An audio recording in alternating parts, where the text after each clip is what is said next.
बिस्मिल्लाहिर्रहमानिर्रहीम। रब्बिश्रह ली सदरी व यस्सिर ली अमरी वहलुल उक़दतम मिन लिसानी यफ़क़हू क़ौली। या मुक़ल्लिबल क़ुलूब सब्बित क़ल्बी अला दीनिक। अस्सलामु अलैकुम प्यारे बच्चों। वालेकुम अस्सलाम व रहमतुल्लाहि व बरकातुहू।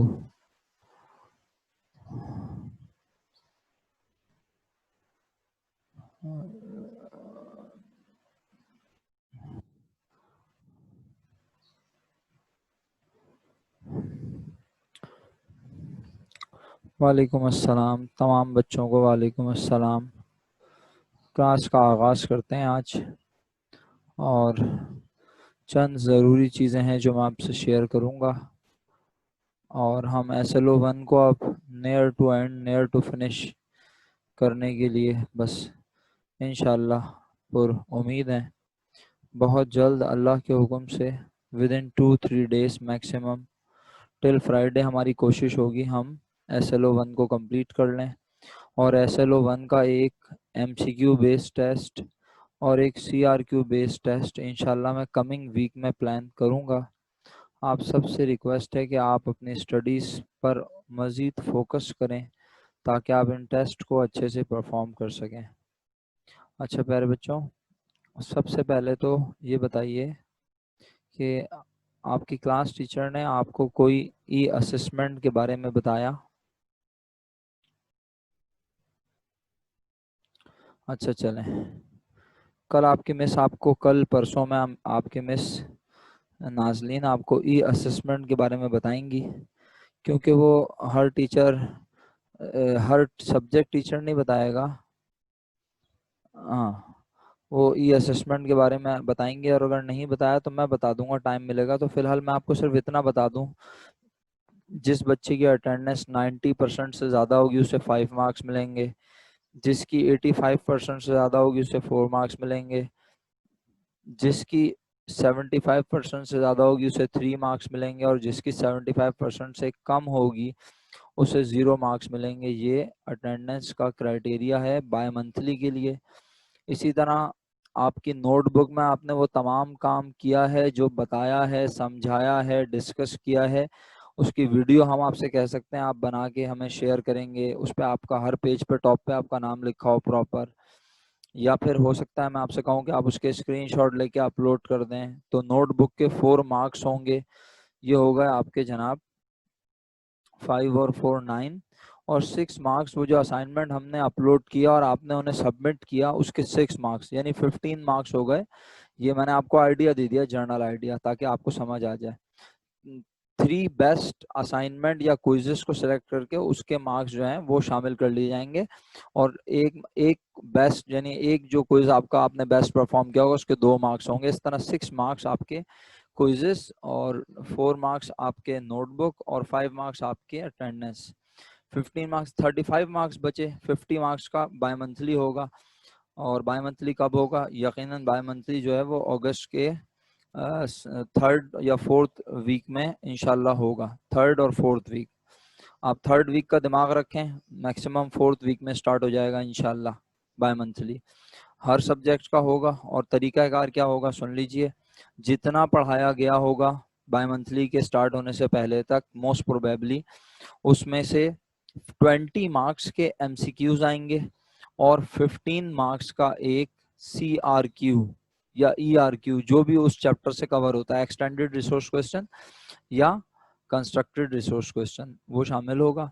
और बिल्कुल यही सवालात होंगे, ऐसी ही चीज़ें होंगी, कोई अलग से नाजिल नहीं होंगे पेपर कि आप परेशान हो जाएं, टेंशन में आ जाएं। लेकिन अगर परेशान होने की बात है तो इस पर है, क्योंकि इस पर तो बिल्कुल भी कंप्रोमाइज़ नहीं होगा। आइए ज़रा देख लेते हैं। अब्दुल मोइस साहब हैं, मैं जिस जिनका नाम लेते जाऊँगा वो यस सर बोलते जाएंगे, ताकि मेक श्योर हो जाए कि वो अपनी अटेंडेंस देख रहे हैं। जी बिल्कुल बिल्कुल, जितना पढ़ा अभी तक नहीं, बल्कि बाय मंथली से 2 दिन पहले तक आप जितना पढ़ेंगी, जैसे बाय मंथली की डेट जब हम अनाउंस करेंगे कि भाई बाय मंथली इस डेट को है, ठीक है, तो बस बाय मंथली की डेट से अनाउंस करने से पहले तक जितना पढ़ाया होगा वो सब बाय मंथली में शामिल हो जाएगा। ओके अब्दुल मोइस साहब, आप अपनी अटेंडेंस देख लीजिए सर। 79% पे आप फॉलो करते हैं। ये अटेंडेंस कब तक की है सर? ये 30 जुलाई तक की है। नई शीट मैंने बना ली है। ये आपकी 4 अगस्त, यस्टरडे आप प्रेजेंट थे, आपकी अटेंडेंस है। यस्टरडे जो लोग एब्सेंट थे, ईद मना रहे थे, आज अपने गांव से ईद मना के बिलाखिर लौट आए हैं, वो अपनी अटेंडेंस देख लें कि वो एब्सेंट थे, कौन कौन लोग थे।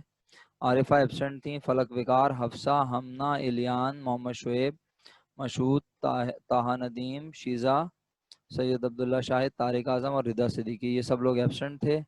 और माहम आपसे रिक्वेस्ट है कि आप ग्रुप पे ये तमाम बातें इंपॉर्टेंट शेयर कर दें व्हाट्सएप ग्रुप पे, कि आप लोग जो है अब अपनी अटेंडेंस, अपनी नोटबुक, अपने असाइनमेंट्स को फोकस करें हर सब्जेक्ट के, वरना आपके मार्क्स जो है ना बहुत कम हो जाएंगे। सही है सर? आपका एक भी मैसेज नहीं है मेरे पास। अटेंडेंस के टाइम आपकी लाइट चली गई होगी, आपका मैसेज नहीं है मेरे पास। तारिक आजम साहब, आपको मेरी आवाज़ आ रही है?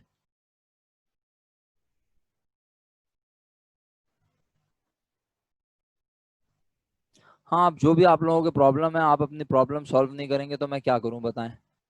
आज मेरी तबीयत इतनी ख़राब है कि मैं अभी डॉक्टर से इंजेक्शन लगवा के आके दवाई खा के आपको पढ़ा रहा हूँ, तो मेरी कोई प्रॉब्लम समझेगा? नहीं ना, कोई भी नहीं समझेगा। ये मेरी रिस्पॉन्सिबिलिटी है, ये मुझे पूरी करनी है। अगर आप ये सोच के पढ़ें सब लोग कि आपके वालिदैन आपके लिए इतने पैसे खर्च कर रहे हैं, हर महीने इतने रुपए, इतनी हैवी फीसिस पे कर रहे हैं, अगर आपको सब लोगों को इस बात का एहसास हो जाए, तो आप जो है खुदा ना खास्ता, खुदा ना खास्ता अगर हॉस्पिटलाइज भी हो जाए तो आप बोलें लाओ मोबाइल दो मैं पढ़ूंगा। समझ रहे मेरी बात? तो ये तो आपके ऊपर है सर। ठीक है सर, ये इस तरह एक एक करके ऐसे नहीं आप बोलें 28 को प्रेजेंट था, 29 को था, 20 को था, 25 को था, ऐसे ना करें। मैं बता रहा हूँ आप थे तो आप पता चल जाएगा। सही है, मैंने आपको मार्क दिखा दिया आपकी अटेंडेंस, अब मैं आगे बढ़ता हूँ वापस। ये मैंने बता दिया। अच्छा, अब आ जाए इधर पिछले महीने की अटेंडेंस पर, ये देख लें जरा। अब्दुल मोइज साहब, ये आपके अटेंडेंस है 79% के साथ, आपने यस सर लिख दिया था, अभी यहाँ है क्लास में?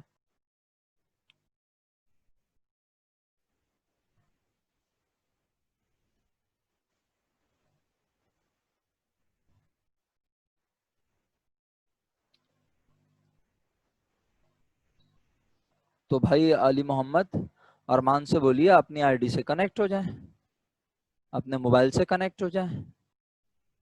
आप अपना मोबाइल दे दीजिए उन्हें, अलग आईडी से कनेक्ट होना पड़ेगा। ऐसे ही नहीं हो सकता कि अरमान जो है वो बिल्कुल वो कहीं भी क्लास ले लें जाके, वो अपने रिलेटिव के यहाँ जाके क्लास ले लें, लेकिन एक अलग आईडी से आ जाए, उन्हें जल्दी से बोलें शाबाश। हाँ तो कोई बात नहीं, उनको बोलें वो अपना डेटा यूज कर लें, आप हॉटस्पॉट ऑन कर दें, अपना डेटा शेयर कर लें उनके साथ। ठीक है सर, क्लास में अटेंडेंस तो होनी चाहिए सर, ऐसे नहीं हो सकता। अच्छा, अबिहा अबीर कहती हैं क्लास में है 96%। Abiha very good, excellent. Abeer are you there? 89%। Boss 90% plus होना चाहिए, 5 मार्क्स का सवाल है। ठीक है हेमन, 82%। शुरू में आप अच्छा पढ़ रही थी, शुरू में आप क्लास में रेगुलर थी, बट उसके बाद आपने एब्सेंट हुई, और कब कब हुई आप देख लें। शुरू में आपका अच्छा था ट्रेंड, सेकंड वीक में आप एक भी एब्सेंट नहीं थी, थर्ड वीक में भी नहीं थी आप, उसके बाद फोर्थ वीक में एक एब्सेंट, फिर फिफ्थ वीक में 2 एब्सेंट, और ईद से पहले वाले हफ्ते में भी आप एक दिन एब्सेंट रही। जी एमन क्लास में आज भी नहीं है मेरा ख्याल है। चलें बहरहाल, अली मोहम्मद साहब, क्या बात है भाई, एक्सीलेंट अली मोहम्मद, ज़बरदस्त। अक्सा ख्वाजा क्लास में है? अक्सा जी मेरा बेटा एक्सीलेंट, वेरी गुड। अरीबा, 75% से बिलो हैं आप? अरीबा हैं क्लास में? जी देख लें, ये आप इसको मजीद गिरा सकती हैं और इसको थोड़ा बहुत इम्प्रूव करके 75% तक ला सकती हैं, अगर अब आप एक भी छुट्टी ना करें। आप लोगों की जो डेडलाइन है मेरा ख्याल है वो 24 अगस्त है, if I am not wrong. ये आपकी मिस नाजलीन आपसे शेयर करेंगी। 24 अगस्त तक आपके जो डेज होंगे, 40 डेज बनेंगे तकरीबन। उन 40 डेज में से अगर आप 35 डेज, अभी आपकी 8 एब्सेंस है ना, अगर आप बाकी फर्दर डेज में किसी तरह प्रेजेंट हो जाती हैं, तो फिर आपकी अटेंडेंस जो है 75% मोर हो जाएगी, और इंशाल्लाह फिर आपको कुछ मार्क्स भी मिल जाएंगे, वरना 0 मार्क्स हैं। Arifa are you there? 77%। इसमें मैंने आपकी ज्वाइनिंग की डेट से काउंट किया है, यानी आपने जिस दिन से ज्वाइन किया कॉलेज उस दिन से लिया है, वैसे सबके डेज जो हैं वो 28 बन रहे हैं, आपके 22 डेज बने क्योंकि आपने लेट ज्वाइन किया था, ऐसा ही है। अच्छा जी। अरमान 89%, अरमान ने ज्वाइन कर लिया अलग से डेटा कनेक्शन से। आयान 93%, गुड। आयशा अब्दुल गफ्फार 86। फलक विकार, आर यू देयर?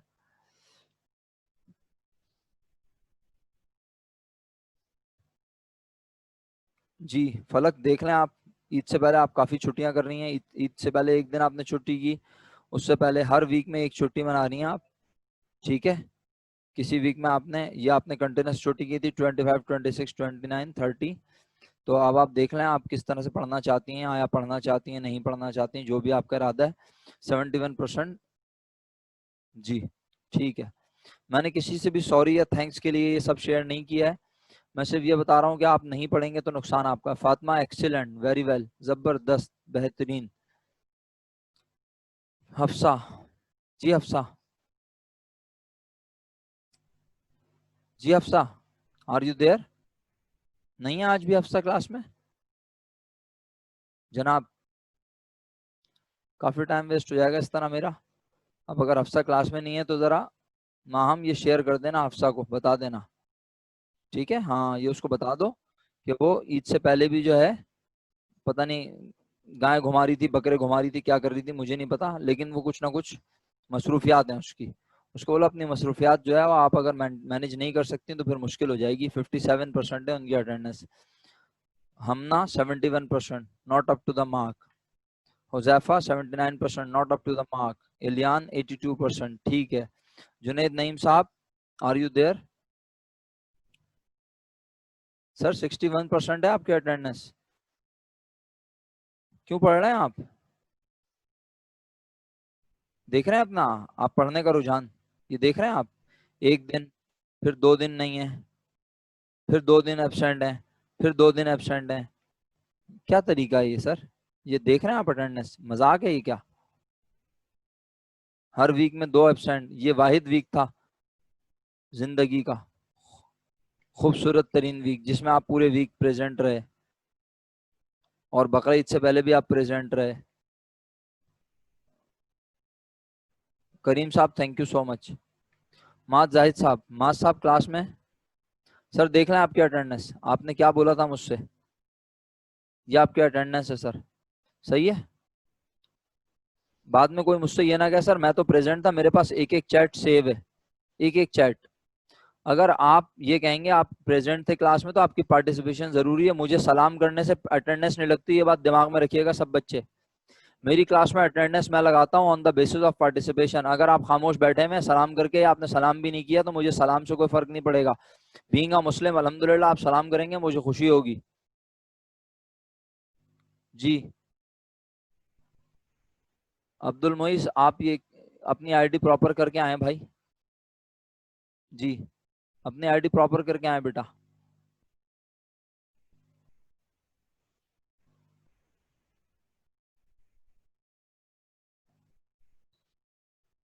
किस दिन भाई महाम नदीम?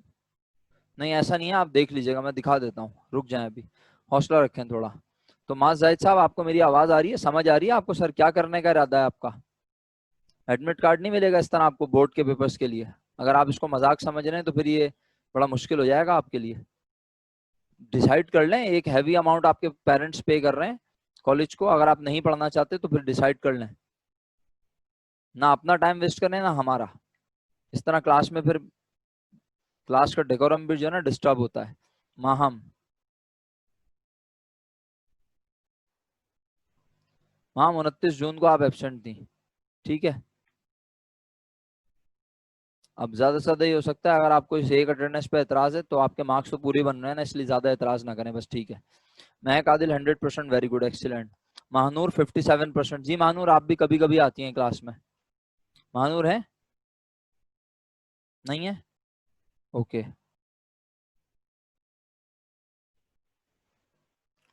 क्या करूं मैं आप लोगों का। मायरा नसीम 79%। जी मायरा, आपकी भी छुट्टियां होती रहती हैं ऑन एंड ऑफ। मनाइल जहरा 100%।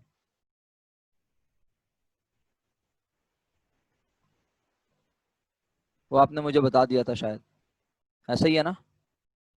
ये देख लें,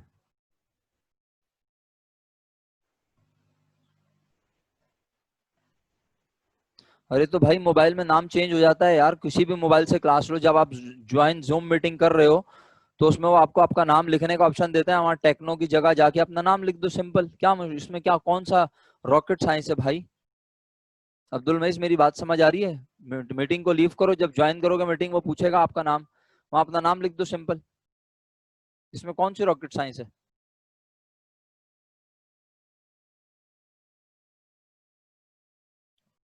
मनाइल जरा, किस दिन का एब्सेंट मार्क नहीं होगा? मैं 30 जुलाई को प्रेजेंट ही मार्क किया है मैंने आपको,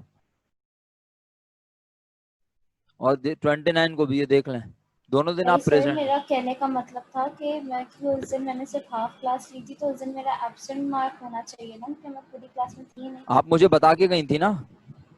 जी,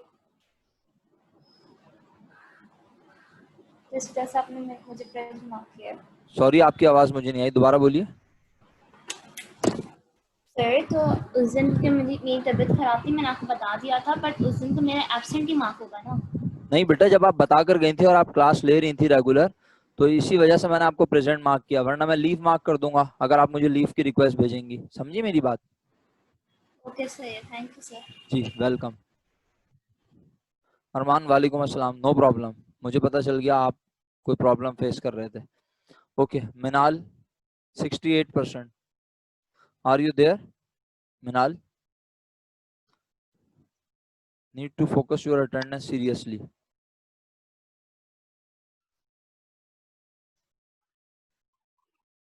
चलें ठीक है, अब आप लोग देखें अपने अपने इश्यूज। शहीद साहब 96% गुड, शुएब 79%, अच्छा नहीं है बिल्कुल भी। Mashhood 93% good, 96 Rohan good. ताहा नदीम साहब, आर यू देयर? 61%, बहुत बुरा है ये तो। जी ताहा नदीम साहब। नूरुलैन 96% गुड। राविया 96% गुड। जी मैंने ताहा नदीम साहब से पूछा, आर यू देयर? नहीं है ताहा नदीम साहब, ताहा नदीम साहब नहीं है, ओके।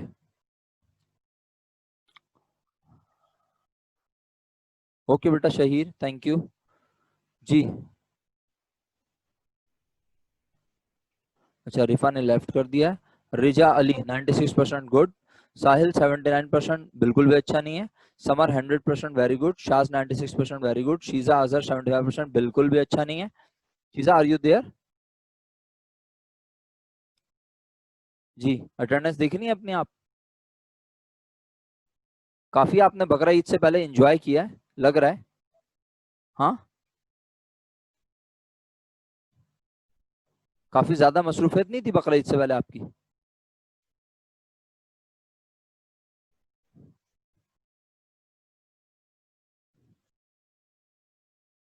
अब्दुल मोइस, ये पूरी वही वाली आईडी है जो यहाँ लिखी हुई है, देखो ये अब्दुल मोइस,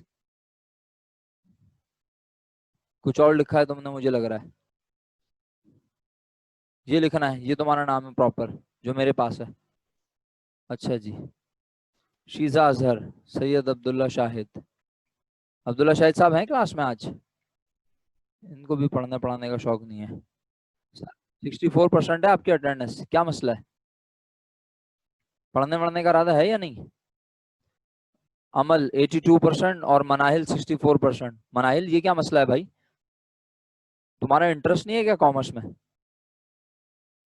अमल पढ़ रही है, एक ही घर में दो लोग इंटरनेट के इशू कैसे फेस कर सकते हैं? जब अमल क्लास में मौजूद है, तुम क्यों नहीं हो मौजूद क्लास में? अब्दुल्ला साहब, इस अपने इस इशू को ना रिजॉल्व कर लीजिए। ये 75% से बिलो होगा तो आपके लिए बड़ा मसला होगा, ये सबको बता रहा हूं मैं। कोई एक टीचर नहीं, हर टीचर आपके पेरेंट्स को शिकायत करेगा आपकी, जो मीटिंग होगी 1-on-1।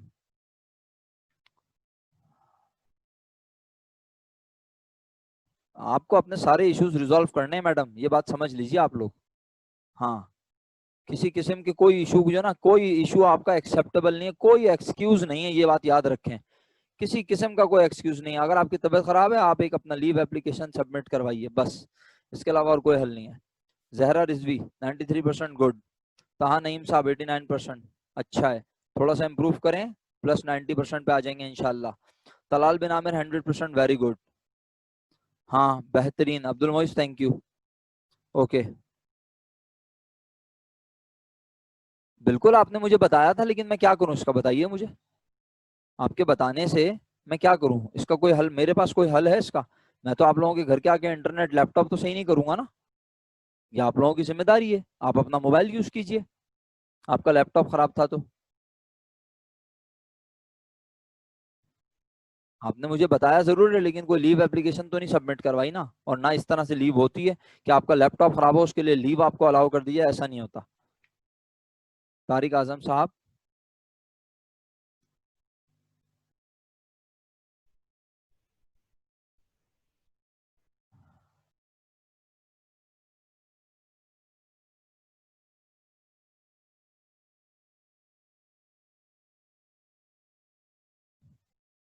चलें ठीक है सर, अब देखें इसको 75% से अब लेके जाना आपकी जिम्मेदारी है। Wajiha Nadeem 93% good, Walija Haider 96% good, Zahra Qaiser 100% good. Very good, excellent. चलें जी, अटेंडेंस के इशू आपसे डिस्कस हो चुके हैं। अब आ जाइए आगे मजीद। आज की क्लास में हमें क्या डिस्कस करना है? ऑब्जेक्टिविटी कॉन्सेप्ट तक हम कल डिस्कस कर चुके हैं। आप लोग जरा अकाउंटिंग के ये कॉन्सेप्ट्स को स्टडी करें, इनको गो थ्रू करें, इन कॉन्सेप्ट्स के ऊपर अच्छी कमांड बनाएं, और इनके डिफरेंट एमसीक्यूज आपको वेबसाइट्स पर मिल जाएंगे, उन्हें अटेम्प्ट करें, इनके एमसीक्यूज निकालें। ठीक है, ताकि आपको समझ आए। इनके एमसीक्यूज सॉल्व करेंगे, आपको और अच्छी कमांड बन जाएगी इन पर। ठीक। अब हमारे पास रह गया rules of debit and credit. Business transaction के लिहाज से मुझे इसको डिफाइन करना है, और rules of debit and credit को डिफरेंट बिजनेस ट्रांजैक्शंस पर हमें इम्प्लीमेंट करके आपको दिखाना है। इससे पहले मैं ये सोच रहा हूँ कि अगर ये मैं शुरू करूंगा तो डेफिनेटली या तो ये आज खत्म होगा, या फिर ऊपर से एक चीज रह गई है, वो रह जाएगी। हम आपका एब्सेंट था 29 जुलाई को, जून को, 29 जून को। ये रहा।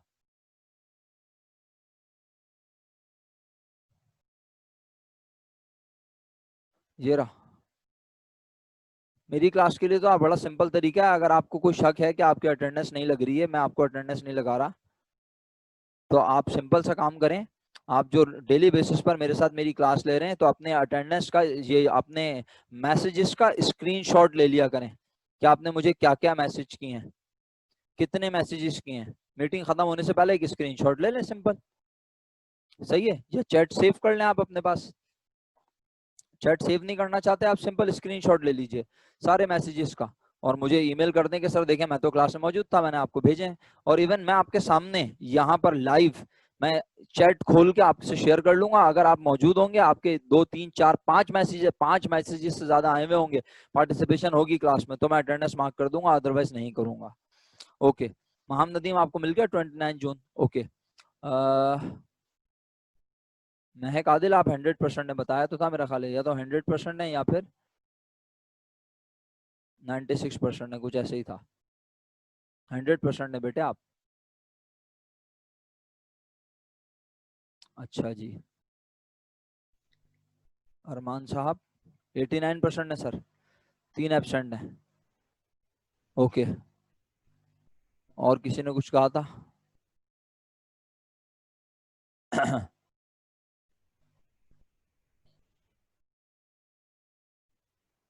वलीजा हैदर ने पूछा, क्या करोगी एक एब्सेंट का पूछ के, वलीजा हैदर हैं? 96% पे भी सुकून नहीं है तुम लोगों को? ये है तुम्हारी एब्सेंट? ऐसे तो नहीं लगाई होगी ना?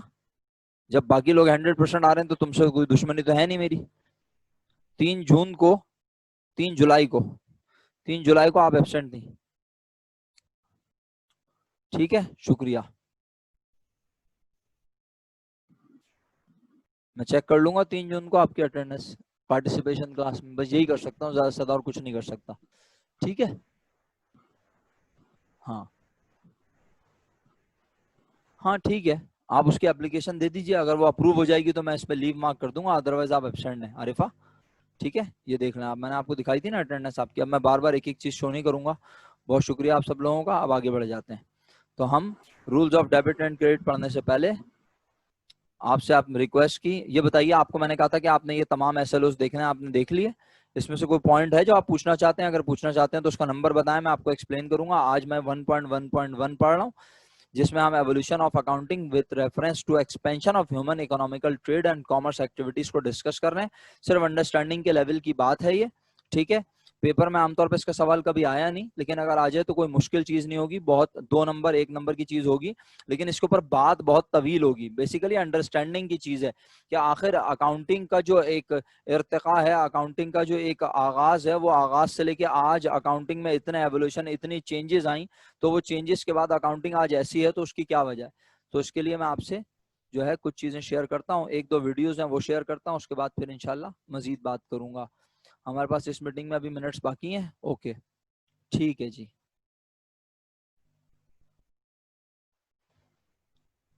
अल्लाह अकबर। Rules of debit and credit निकाल के जरा आप खुद भी पढ़ लीजिएगा सब लोग। Rules of debit and credit book में आपके मौजूद है, मैं बता देता हूँ पेज नंबर, आप उसी तरह पढ़ भी लीजिएगा, क्योंकि अगर आज हम हिस्ट्री को पढ़ते रहे तो हिस्ट्री पढ़ने के बाद पता नहीं हमारे पास टाइम बचे या ना बचे। लेकिन बहरहाल जी, शुक्रिया। अच्छा, अभी तारीख अनुसार 1 मिनट रुकिएगा जरा, आपका मैसेज मैंने देखा है। पेज 7 है जी, पेज 7 पर rules of debit and credit given है, बकौल बच्चों के, बच्चों ने मुझे बताया सर पेज 7 पे जाके अगर आप देखें तो rules of debit and credit given है। जी हाँ, एक बॉक्स बना हुआ है, आपको नजर आ रहा होगा। बहुत सिंपल से ये रूल है, आपने ये रूल्स को याद तो करना है, लेकिन आपके पास एक आर्गुमेंट है, आपके पास एक क्वेश्चन है, सर ये रूल क्या है basically, what is the meaning of debit and credit, तो हम ये डिस्कस करेंगे। मैं अभी ये डिस्कस नहीं करना चाह रहा, पहले मैं चाह रहा हूँ आपको 1-2 वीडियोस शेयर कर दूं और जरा history of evolution of accounting के बारे में थोड़ी बात कर लूं। फिर अगर टाइम बच गया तो rules of debit and credit पे जरूर बात करेंगे, लेकिन आपने बुक का page number 7 rules of debit and credit जरूर जरूर जरूर पढ़ना है हर बच्चे ने। Is it clear to all?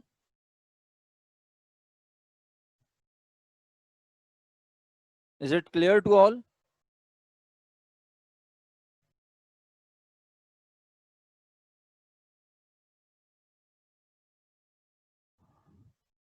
Right, so we are going to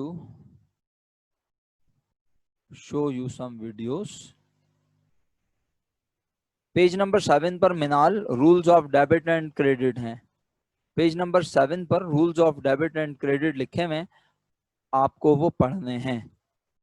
right, clear मिनाल?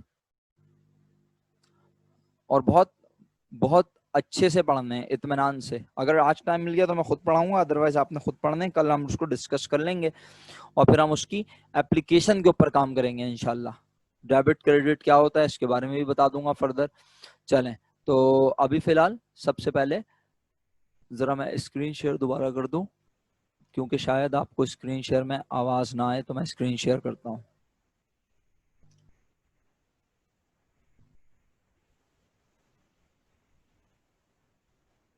अच्छा, 10 मिनट्स है हमारे पास, तो कंप्यूटर साउंड मैंने शेयर की है, अगर आपको आवाज ना आए तो मुझे बताइएगा प्लीज, ठीक है। मैं अपने आप को म्यूट कर लूंगा जब मैं वीडियो ऑन करूंगा।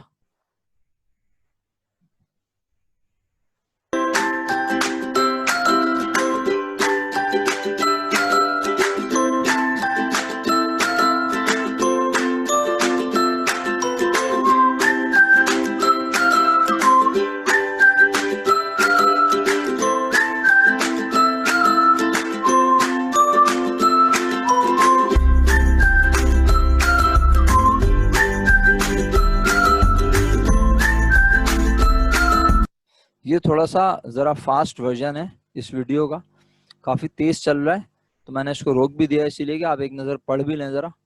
इसके बाद एक और भी है वीडियोस, तो बेतहाशा हैं, आप खुद भी ढूंढ सकते हैं ना लिख के, history and evolution of accounting आप भी लिख के ढूंढ सकते हैं, लेकिन मैंने 1-2 वीडियोस बस सेलेक्ट किए हैं, क्योंकि जाहिर सी बात है टीचर जो डिस्कस करता है उसको स्टूडेंट ज्यादा फोकस करते हैं।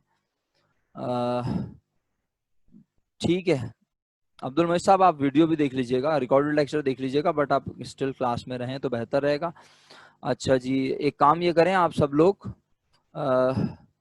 अब्दुल मजीद साहब अटेंडेंस मार्क कीजिए जरा, इसके बाद मैं अगले यूनिट में भी अटेंडेंस लूंगा, सही है, पहले बता रहा हूँ। और कौन से यूनिट के अटेंडेंस मैं काउंट करूंगा वो मेरी मर्जी है। चलें जी, बाकी लोग अटेंडेंस मार्क कर दें आप। Thank you. कौन से यूनिट के अटेंडेंस में मार्क करूंगा वो मेरी चॉइस है। आपने अटेंडेंस अभी मार्क कर दिया। अब जो लोग, जितने लोग इस वक्त क्लास में मौजूद हैं, ठीक है, आज आपकी कोई ज्यादा पार्टिसिपेशन नहीं हुई है, बस आपने ऐसे सिंपल छोटे छोटे मोटे सवाल पूछे हैं। अब अगर आपको कुछ पूछना हो तो पूछ लीजिएगा। बाकी अगली क्लास की भी अटेंडेंस लूंगा, और अगर नहीं लूंगा तो आपके जवाबात की बेसिस पर मैं अटेंडेंस मार्क कर सकता हूं। मैं देखूंगा कि लेट सपोज अगर इस वक्त अभी 12:20 हो रहे हैं, तो 12:25 से 12:45 के दरमियान जितने बच्चे थे उनकी पार्टिसिपेशन कितनी थी, एक बच्चे ने कितनी बार पार्टिसिपेट किया, कितने मैसेजेस किए मुझे, मैं उसको देखते हुए डिसाइड कर सकता हूँ ये बात। ठीक है, अच्छा क्लियर, यानी आपको क्लियर होना चाहिए कि हम लोग जो है वो तुक्का लगा के अटेंडेंस नहीं लगाते, और ना हम ये देखते हैं कि बच्चा बस क्लास में मौजूद है, वो सो रहा है बेशक। तो मेरा अटेंडेंस लगाने का तरीका डिफरेंट है। बाकी टीचर्स जो है यकीनन उनकी भी अपनी कोई स्ट्रेटेजी होगी। जी,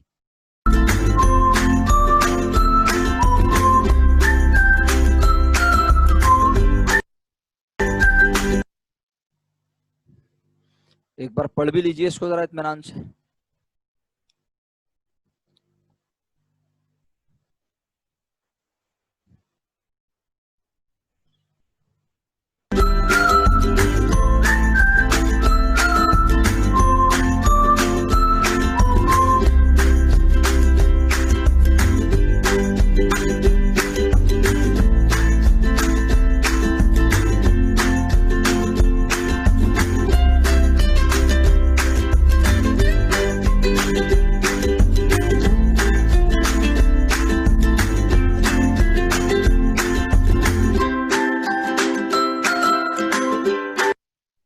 यहाँ से ना आपके काम की बात शुरू होती है। आप देखें वो तो कितनी पुरानी बातें हो रही थी, बिफोर क्राइस्ट बात हो रही थी ना, बहुत ही जमाने कदीम की बात हो रही थी। तो यहाँ से वो दौर शुरू होता है 1243 से 1493 के दौरान। जरा ये जुमले पढ़ लें इत्मीनान से, ठीक है।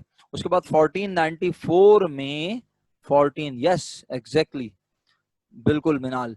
तो 1494 में ल्यूका पेसोली, जो कल हमने डिस्कस की, फादर अकाउंटिंग, उन्होंने डबल एंट्री अकाउंटिंग कॉन्सेप्ट को किताब में लिखकर जब पेश कर दिया तो उनके नाम से वो मशहूर हो गया कि भाई ये हैं फादर ऑफ अकाउंटिंग, जिन्होंने कहा है कि अकाउंटिंग में हर ट्रांजेक्शन में दो इफेक्ट होते हैं। ठीक है, तो ये आप जरा पढ़ लें। अगर आपसे नहीं पढ़ा जा रहा तो मुझे बताएं, मैं पढ़ के सुना देता हूँ। The first requirement for business to keep accounting records spread across many of the Italian republics in the 13th century. These records were mainly taken to keep track of the day-to-day transaction and credit accounts with other businesses.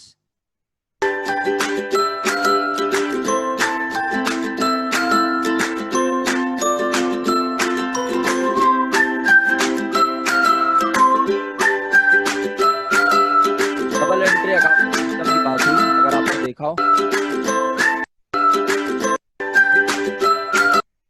बहुत तेज चल रही है video, इसीलिए मैंने पहले बता दिया था कि वीडियो बहुत तेज चल रही है।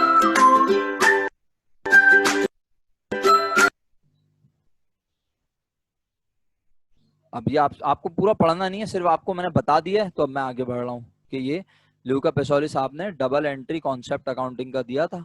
ठीक है, 1500 से 1700 के दरमियान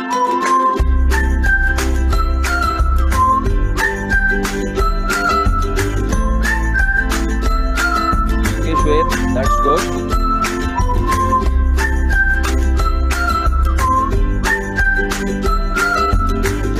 Which क्लास में अकाउंटिंग थी तुम्हारे पास? 1920 से 1940 के दरमियान का एरा भी बड़ा इंपॉर्टेंट है। क्यों? ये देखो, generally accepted accounting principle develop किए गए। ठीक है, किसने प्रिंसिपल ये डेवलप किया? American institute of certified public accountants. आओ जरा इसके बारे में 1 मिनट के लिए तुम्हें मैं यहाँ लेके चलता हूँ अपने पास, इस पेज पर। याद करो ये पेज जो मैं तुम्हें पढ़ाता हूँ अपने पास से, ये मैं तुम्हें पूरा भेज दूंगा फॉर्मेट। आयशा अब्दुल गफ्फार ऐसी बातें ना करो please. Generally accepted accounting principles, ऐसा हो नहीं सकता ये मैंने ना बताया हो। सबसे पहले मैंने ये बताया था, उसके बाद मैंने अकाउंटिंग कॉन्सेप्ट पढ़ाए थे।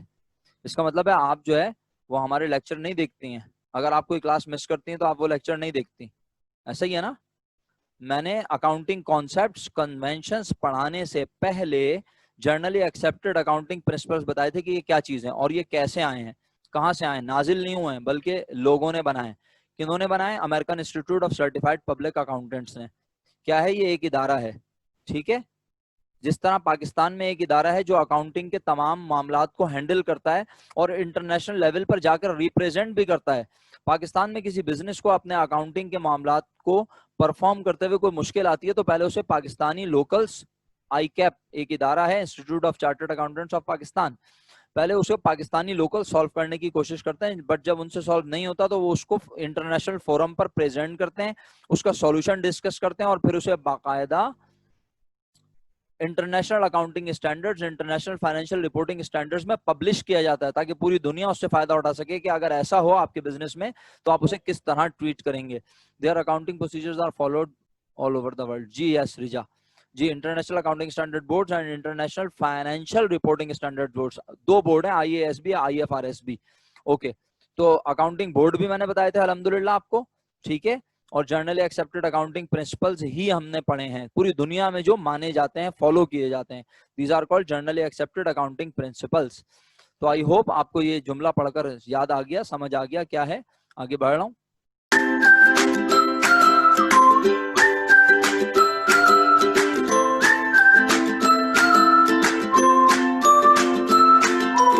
अच्छा, एक इदारा होता है, ये यहाँ पे देखें लिखा सिक्योरिटीज एक्सचेंज कमीशन, पाकिस्तान में इसका नाम है SECP, securities and exchange commission of Pakistan. क्या कहा मैंने? Securities and exchange commission of Pakistan. अगर आप चाहें तो इसकी वेबसाइट भी विजिट कर सकते हैं, समझ में कुछ नहीं आएगा आपको, SECP.gov.pk। सर क्या है ये? पाकिस्तान में यस SECP क्या है ये? अच्छा पढ़ाया है, क्या बात है, जबरदस्ती, तो बड़ा अच्छा काम हो गया मिस नाज़रीन ने अगर पढ़ा दिया। तो बेसिकली जब कंपनी बनाई जाती है तो कंपनी को रजिस्टर्ड करवाना, कंपनी के तमाम जितने भी मामलात हैं कंपनी की, यानी यूं कह लीजिए कंपनी के बनने से लेकर उसके लिक्विडेशन तक तमाम मामलात को मॉनिटर करता है, ठीक है। स्टॉक एक्सचेंज एक अलग चीज है, SECP एक इदारा है, स्टॉक एक्सचेंज तो वो जगह है जहां पे कंपनी के शेयर्स की खरीदो फरोख्त होती है। जी, इकोनॉमी के बारे में डील करता है फातिमा? नहीं, इकोनॉमी के बारे में तो डील करता है, लेकिन किस तरह के बिजनेस? पाकिस्तान में 3 तरह के बिजनेस हैं बिजनेस ऑर्गेनाइजेशन के हवाले से, सोल प्रोप्राइटर, पार्टनरशिप और कंपनी। तो securities and exchange commission basically companies को डील करता है, ठीक है। ओके ओके, आगे बढ़ता हूं। तो अब मैं ये बता रहा था कि पाकिस्तान में आईकैप, ठीक है, इंटरनेशनल अकाउंटिंग स्टैंडर्ड्स के रूल्स, और पाकिस्तान के इदारे securities and exchange commission of Pakistan, क्योंकि वो कंपनीज को मॉनिटर करता है तो वो भी रूल्स को फॉलो करवाता है इंटरनेशनल अकाउंटिंग स्टैंडर्ड्स के। ये दोनों मिलकर हर मुल्क में इंटरनेशनल अकाउंटिंग स्टैंडर्ड्स और वहां की मुल्क का कंपनी का जो लॉ को इम्प्लीमेंट करवाने का इदारा है, उस इदारे का नाम है सिक्योरिटीज एंड एक्सचेंज कमीशन। वो उस मुल्क में ये मेक श्योर करते हैं कि हमारे मुल्क में जितने बिजनेसेस कंपनीज ऑपरेट हो रही हैं वो इंटरनेशनल अकाउंटिंग स्टैंडर्ड्स को फॉलो करें और SECP, जैसे पाकिस्तान में SECP है, उसके रूल्स को फॉलो करें। ओके, हम इसी मीटिंग में दोबारा मिलते हैं। ये ओके स्टूडेंट्स, अब जो लोग आते रहेंगे वो आके हमारे लेक्चर को ज्वाइन करते रहेंगे।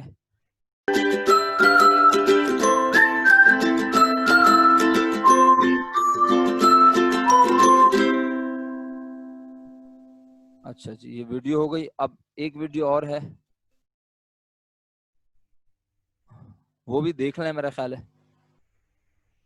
और जी आइए ये वीडियो भी जरा देख लें।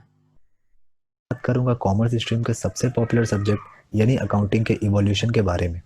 यस फ्रेंड्स, आज जो अकाउंटिंग हम करते हैं या जिसकी पढ़ाई स्कूल्स एंड कॉलेजेस में होती है वो आखिर आया कहाँ से?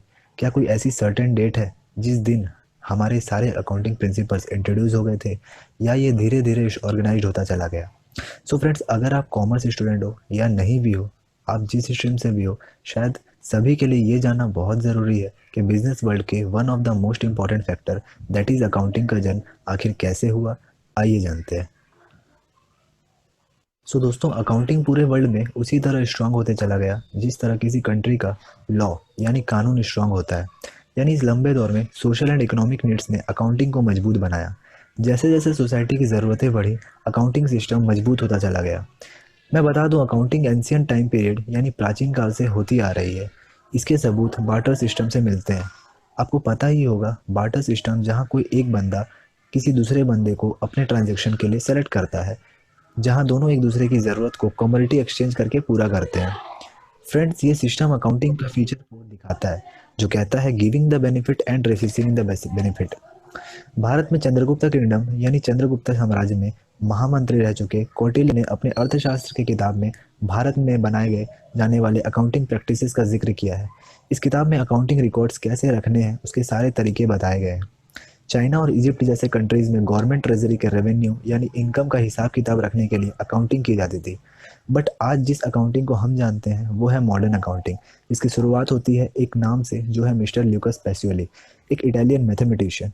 उन्होंने 1494 में एक बुक लिखी जिसका नाम था सुम्मा दे अर्थमेटिका ज्योमेट्रिका प्रोपोर्शन एंड प्रोपोर्शनलिटी, यानी कि review of arithmetic and geometric proportion. ये किताब डबल एंट्री बुक कीपिंग की पहली सबसे ऑथेंटिक यानी विश्वसनीय किताब मानी जाती है। आज जो हम टर्म्स यूज करते हैं जैसे कि डेबिट, क्रेडिट, सेल्स, परचेज और जर्नल लेजर जो हम इजीली बना पाते हैं, इसके सारे तरीके ल्यूकस पेसियोली ने अपने बुक्स में बताए थे। इस बुक से बुक कीपिंग थोड़ा और स्ट्रांग हो गया था। पर जब ह्यू ओल्ड कैसल ने 1553 में इस बुक का इंग्लिश ट्रांसलेशन किया तब ये पूरे वर्ल्ड में फेमस हो चुका था। पर पर फिर भी सदियों तक अकाउंटिंग बिना किसी प्रॉपर मेथोडोलॉजी के साथ चलता गया। 1930 तक पूरे वर्ल्ड में बस बुक कीपिंग को अच्छी तरह से अपनाया गया था। पर अब समय के साथ ज़रूरत थी एक मूवमेंट की, जो था नॉर्मल बुक कीपिंग से अकाउंटिंग तक जाना, जहाँ बिजनेस के सारे फाइनेंशियल इन्फॉर्मेशन एक बिजनेसमैन को उसके रिकॉर्ड से पता चल सके। 1930 के बाद अकाउंटिंग के सब्जेक्ट को सीरियसली लिया गया और इस टास्क में American institute of certified public accountants ने बहुत इंपॉर्टेंट रोल प्ले किया। इंडिया में ये काम एक फेमस इंस्टीट्यूट ने किया जिसका नाम है the institute of chartered accountants of India, जो कि इंडिया में 1949 को इस्टेब्लिश हुआ था। तब से लेकर आज तक अकाउंटिंग बिजनेस नीड्स के अकॉर्डिंग अपडेट होता चला गया और आज जो अकाउंटिंग हमारे सामने है वो काफ़ी स्ट्रांग और मॉडर्न बिजनेस की ज़रूरतों को पूरा करने वाला है। सो दोस्तों, इस वीडियो का मकसद बस अकाउंटिंग इवोल्यूशन के प्रोसेस को समझाना था। मैंने बहुत सारे terms like accounting, book keeping, double entry का इस्तेमाल इस वीडियो में किया है जिसका अपने आप में एक मतलब है। सो फ्रेंड्स, अगर वीडियो अच्छा लगे तो लाइक करो एंड सब्सक्राइब करो।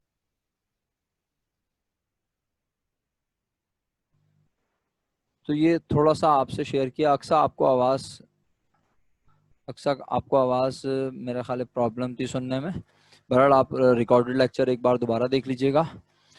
मैं आपसे आप लोगों को कोशिश करता हूँ एक आपसे लिंक शेयर कर लूँ, ठीक है? और कहते हैं तो मैं इसको पैडलेट वॉल पे भी डाल देता हूँ, अगर आप चाहें तो वहाँ इसको डिस्कस कर लीजिएगा।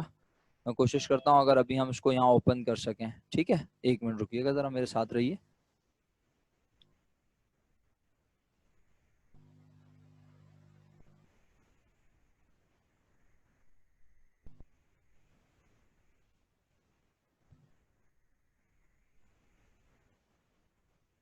हाँ, वहाँ भी डाल देता हूँ। पैडलेट वॉल का लिंक शेयर कर दूँ मैं? गूगल क्लासरूम पे शेयर हुआ है बेटा, कितनी बार शेयर करूं? बाकी टीचर्स एतराज करना शुरू कर देंगे कि आप क्या पब्लिसिटी कर रहे हैं अपने पैडलेट वॉल की। मेरे नाम से मैंने बिल्कुल जब क्लासेस का आगाज हुआ तो उस वक्त की थी। अब ये करें माहम, बल्कि अली मोहम्मद, आप ग्रुप में हैं? अली मोहम्मद हैं इस वक्त क्लास में? अली मोहम्मद, अली मोहम्मद साहब आप क्लास में हैं? सर आपको मेरी आवाज आ रही है आपके पास? सर ये पैडलेट वॉल का अक्सा या अली मोहम्मद कोई भी, क्योंकि आपने तो मुझे यहाँ भेज दिया। आप ये बड़ा अच्छा काम हो जाएगा अगर आप इसको अपने व्हाट्सएप ग्रुप पे शेयर कर दें। अक्सा, जो व्हाट्सएप ग्रुप आपका बना हुआ है आपके तमाम क्लासमेट्स का, उस पर शेयर कर दें तो ये सबको मिल जाएगा पैडलेट वॉल का लिंक। मैं वहाँ इसको हिस्ट्री को शेयर भी कर दूंगा। फिलहाल मैं यहाँ उसको खोल लेता हूँ, ठीक है? कर दिया? जजाक अल्लाह बेटा, खुश रहो मेरा बच्चा। अच्छा, अब 1 मिनट रुकेंगे ज़रा आप लोग, मैं ज़रा आपके सामने ही एक्सप्लोर कर रहा होता हूँ चीज़ों को। तो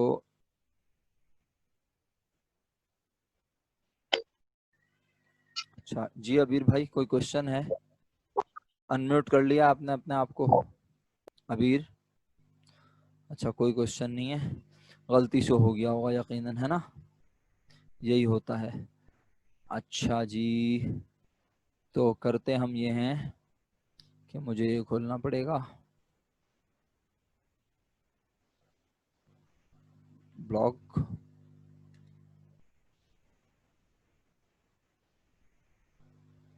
इस ब्लॉग में मेरे पास ये है।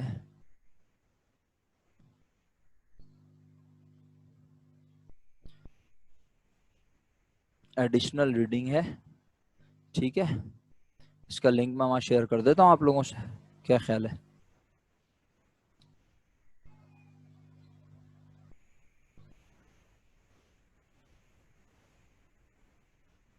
कोई बात नहीं, ये पूरा वैसे ही लिखा हुआ है सब कुछ जो वहां से हम पढ़ रहे थे, ठीक है। और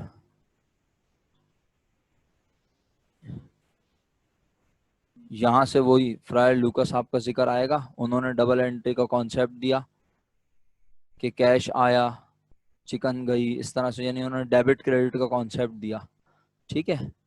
इससे पहले भी अकाउंटिंग हो रही थी, लेकिन किस तरह आप देख सकते हैं कि हमने ये चीज़ खरीदी, ये बेचा, ये खरीदा, यानी वन इफेक्ट के ऊपर बात होती थी, सही है। 1494 से पहले ना, बहुत देखें एक एक लाइन नहीं पढ़ूंगा, और ना ये कोई बहुत ऐसी इंपॉर्टेंट चीज़ है कि मैं बोलूँ 5-10 मार्क्स का क्वेश्चन आ रहा है, बट हमें अंडरस्टैंडिंग होनी चाहिए। नहीं आती ना बेटा इससे ERQ, तो पहली बात तो ये कि ERQ अक्सा ख्वाजा इस चैप्टर से बनता ही नहीं है, इस चैप्टर से बनता है CRQ, ठीक है। और वो CRQ उसी ट्रेंड के बनते हैं। तो अगर ये आया भी तो बस ज्यादा से ज्यादा 2 नंबर का आएगा, और आज तक तो आया नहीं है, लेकिन इसका ये मतलब हरगिज नहीं है कि कोई चीज आई ना हो तो हम पढ़ाएं नहीं आपको, क्या ख्याल है? मंथली टेस्ट जो होगा, बाय मंथली टेस्ट जो होगा वो होगा 50 मार्क्स का, उसमें 15 मार्क्स की मैंने वेटेज आपको बता दी है, बाकी 35 मार्क्स में से 20 मार्क्स के MCQs और 15 मार्क्स के CRQ 2 बना सकता हूं मैं इस चैप्टर से, सही है। और अगर अगला चैप्टर शुरू हो जाएगा तो एक CRQ वहां से भी ले सकता हूँ, ठीक। चलें आगे बढ़ते हैं। तो यहाँ से मैथमेटिकल मॉन्क किनको कहा गया? ल्यूका पेसोली साहब को कहा गया। इन्होंने जो है वो थ्योरी पेश की डबल एंट्री वाली, डेबिट क्रेडिट वाली। उसके बाद फिर अमेरिका में आ गई, और इससे भी ज्यादा डिटेल है, आप बोलेंगे तो मैं वो भी शेयर कर दूंगा आपसे। फिर फर्स्ट फाइनेंशियल्स बने, इनकम स्टेटमेंट बैलेंस शीट बनी, फिर प्रोफेशन का बाकायदा आगाज हुआ 1896 से।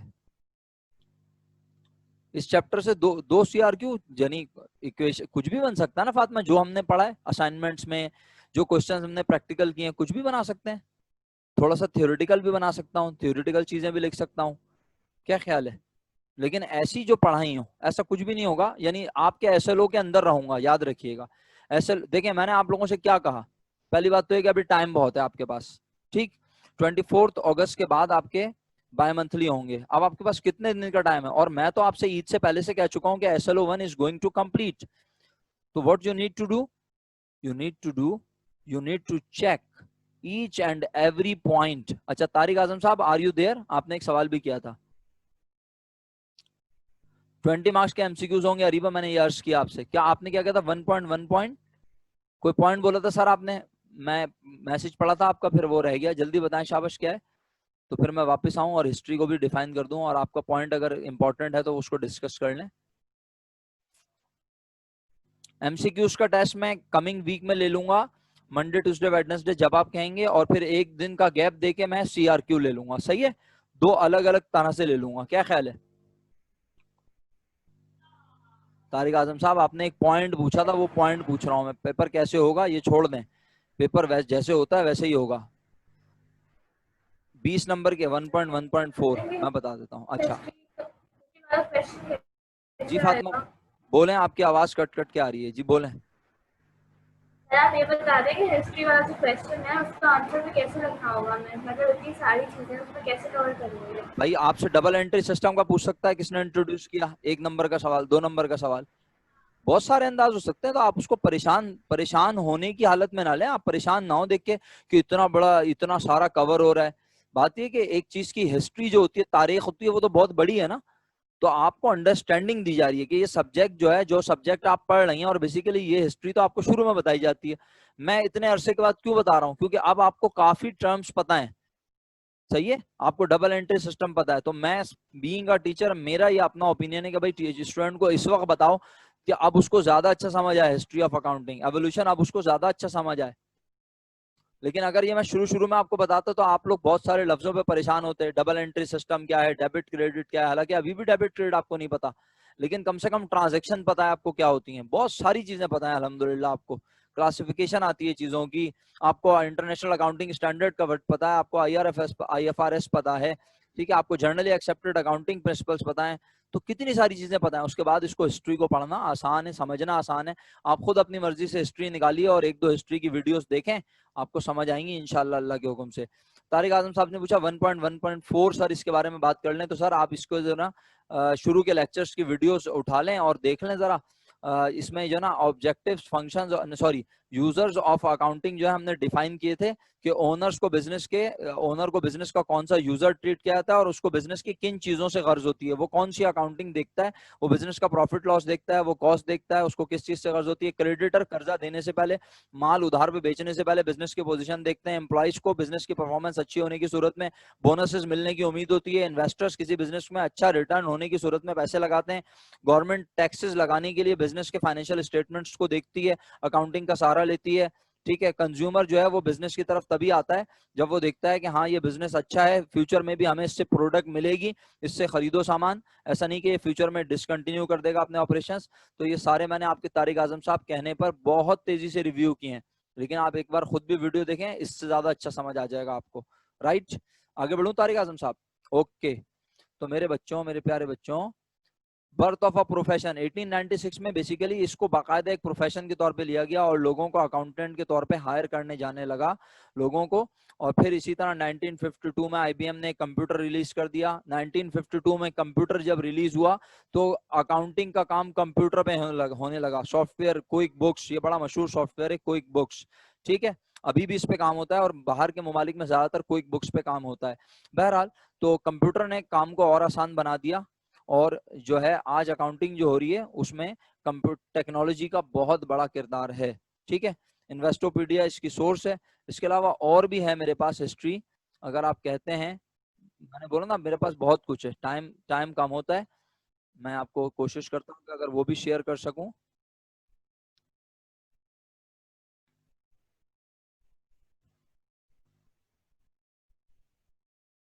एवोल्यूशन, ये देखिए, ये बिल्कुल दिखा रहा है कि जब इंसान गारों में, केव में रहता था, जंगलों में रहता था, उस वक्त भी वो कुछ ना कुछ अपने जानवरों का हिसाब किताब, अपने खाने की अशिया का हिसाब किताब, ठीक है। और फिर देखें क्या दौर आया, फिर लिखने लग गया, फिर कंप्यूटर में लिखने लग गया, फिर लैपटॉप आ गया, फिर कहीं भी बैठ के कर रहा है। तो इसमें मुख्तलिफ जो है ना वो एरा दिखाएं। प्रिमिटिव है एक एरा, देखें ये पूरे बाकायदा, इसको ये बहुत डिटेल्ड है, ये उससे ज्यादा डिटेल आप कहेंगे मैं ये भी शेयर कर दूंगा, लेकिन वही वाली बात कि इतना ज्यादा पढ़कर करना क्या है, सिर्फ अंडरस्टैंडिंग बनानी है ना। तो अंडरस्टैंडिंग अगर मेरी बातों से बन गई इनफ, और अगर एक्स्ट्रा पढ़ने का शौक है तो ये डॉक्यूमेंट भी शेयर कर दूंगा। जो बच्चा मुझे भेजेगा लिख के कि सर ईमेल कर दें या फिर मैं इसको अपलोड कर दूं, मैं कर देता हूँ अपलोड, मुझे कोई इशू नहीं है।